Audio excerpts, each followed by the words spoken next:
Now, Mr. Speaker, turning to our national security, I would like to update the House on action taken this summer to protect our country from a terrorist attack. Mr. Speaker, with the rise of ISIL, we know the terrorist threats to our country are growing. In 2014, there were 15 ISIL-related attacks around the world. This year, there have already been 150 such attacks, including the appalling tragedies in Tunisia, in which 31 Britons lost their lives. And I can tell the House that our police and security services have stopped at least 6 different attempts to attack the UK in the last 12 months alone. Mr. Speaker, the threat picture facing Britain in terms of Islamist extremist violence is more acute today than ever before. In stepping up our response to meet this threat, we've developed a comprehensive counter-terrorism strategy that seeks to prevent and disrupt plots against this country at every stage.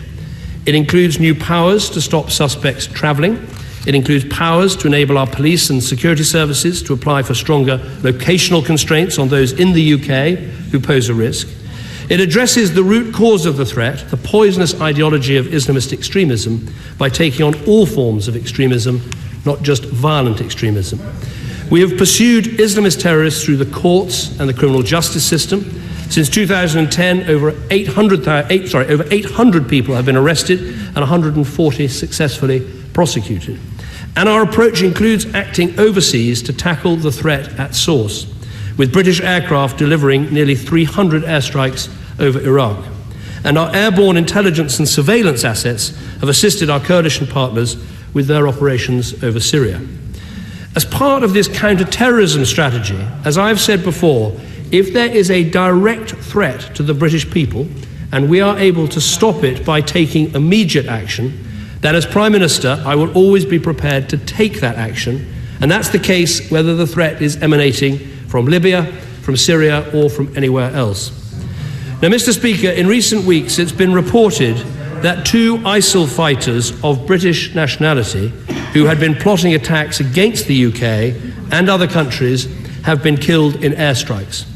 Both Junaid Hussain and Rayad Khan were British nationals based in Syria who were involved in actively recruiting ISIL sympathisers and seeking to orchestrate specific and barbaric attacks against the West, including directing a number of planned terrorist attacks right here in Britain, such as plots to attack high-profile public commemorations, including those taking place this summer. We should be under no illusion their intention was the murder of British citizens. So on this occasion, we ourselves took action. Today, I can inform the House that in an act of self-defence and after meticulous planning, Rayad Khan was killed in a precision airstrike carried out on the 21st of August by an RAF remotely piloted aircraft while he was travelling in a vehicle in the area of Raqqa in Syria. In addition to Rayad Khan, who was the target of the strike, 2 ISIL associates were also killed, one of whom, Ruhul Amin, has been identified as a UK national. They were ISIL fighters, and I can confirm there were no civilian casualties. Mr. Speaker, we took this action because there was no alternative. In this area, there's no government we can work with. We have no military on the ground to detain those preparing plots. And there was nothing to suggest that Rayad Khan would ever leave Syria or desist from his desire to murder us at home. So we had no way of preventing his planned attacks on our country without taking direct action. The US administration has also confirmed that Junaid Hussain was killed in an American airstrike on the 24th of August in Raqqa. With these issues of national security and with current prosecutions ongoing, the House will appreciate there are limits on the details I can provide. However, Mr. Speaker, let me set out for the House the legal basis for the action we took, the processes we followed, and the implications of this action on our wider strategy in countering the threat of ISIL. First, I'm clear that the action we took was entirely lawful. The Attorney General was consulted and was clear there would be a clear legal basis for action in international law. We were exercising the UK's inherent right to self-defence. There was clear evidence of the individuals in question planning and directing armed attacks against the UK. These were part of a series of actual and foiled attempts to attack the UK and our allies. And in the prevailing circumstances in Syria, the airstrike was the only feasible means of effectively disrupting the attacks planned and directed by this individual. So it was necessary and proportionate for the individual self-defence of the United Kingdom. The United Nations Charter requires members to inform the President of the Security Council of activity conducted in self-defence, and today the UK Permanent Representative will write to the President of the Security Council to do just that. Turning to the process, as I said to the House in September last year, and I quote, "It is important to reserve the right that if there were a critical British national interest at stake, or there were need to act to prevent a humanitarian catastrophe, you could act immediately and explain to the House of Commons afterwards." Mr. Speaker, our intelligence agencies identified the direct threat to the UK from this individual. They informed me and other senior ministers of this threat. At a meeting of the most senior members of the National Security Council, we agreed that should the right opportunity arise, then military action should be taken. The Attorney General attended the meeting and confirmed there was a legal basis for action, and on that basis the Defence Secretary authorised the operation. The strike was conducted according to specific military rules of engagement, which always comply with international law and the principles of proportionality and military necessity. The military assessed the target location and chose the optimum time to minimise the risk of civilian casualties.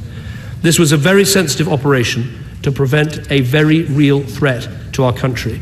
And I've come to the House today to explain in detail what has happened and to answer questions about it. Mr. Speaker, I want to be clear that this strike was not part of coalition military action against ISIL in Syria.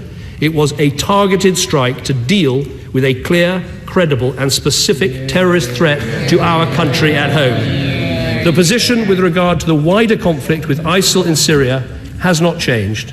As the House knows, I believe there is a strong case for the UK taking part in airstrikes as part of the international coalition to target ISIL in Syria as well as Iraq.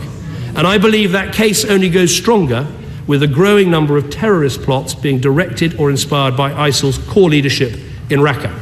But I've been absolutely clear that the government will return to this House for a separate vote if we propose to join coalition strikes in Syria. Mr. Speaker, my first duty as Prime Minister is to keep the British people safe. That is what I will always do. There was a terrorist directing murder on our streets and no other means to stop him.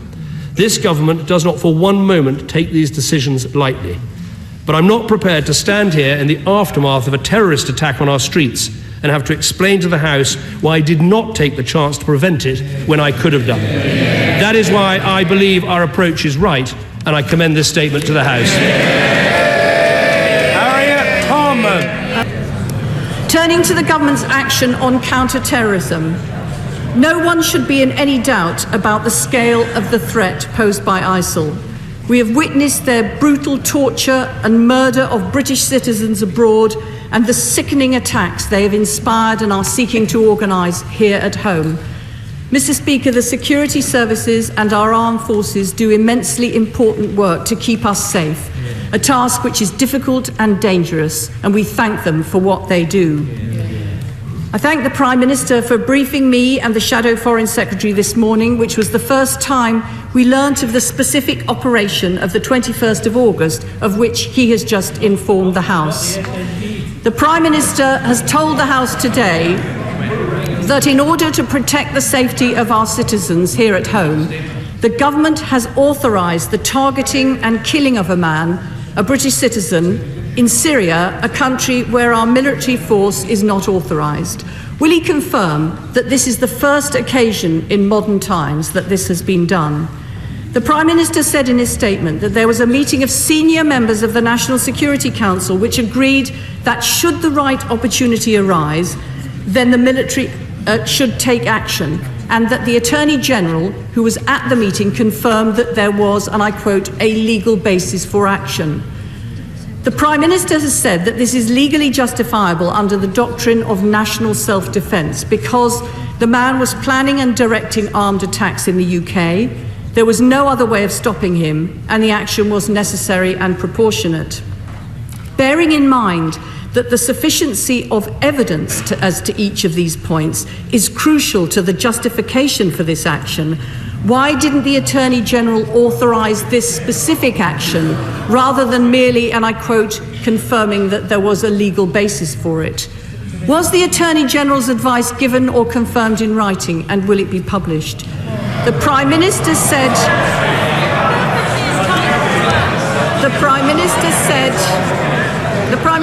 in his statement that the Defence Secretary authorised the operation. Why was it not the Prime Minister himself? I want to ask him about the specific target of this attack, and inasmuch as he can disclose to the House, can he say what was it about this individual and his actions that singled him out from all that has gone before? Did he represent an ongoing threat, or was the threat based on a specific act he was plotting? Can the Prime Minister tell the House whether this action by our military is an isolated one, or is he saying that the government is likely to repeat this sort of action in the future? Above all, will he agree with me that there is a need for independent scrutiny of what the government has done here? Can I ask him to request the Counter-Terrorism Reviewer and the Intelligence and Security Committee to investigate this action, and in particular to look at the sufficiency of the evidence? Mr. Speaker, we are already engaged in the use of force against ISIL in Iraq. It is vital that the UK continue to play its part in international efforts to combat ISIL across the region. The Prime Minister said in his statement that if he proposed to join coalition strikes in Syria, he will return to this House for a vote of authorisation. Can I reiterate the position as set out by myself and the Shadow Secretary of State for Defence on the 2nd of July, namely, ISIL brutalise people, they murder people, and they are horrifically oppressive. We will carefully consider any proposals in relation to military action in Syria that the government brings forward. But we all need to be clear about what difference any action would make to our objective of defeating ISIL, about the nature of any action, its objectives, and the legal basis. And potential action must command the support of other nations in the region, including Iraq and the coalition already taking action in Syria.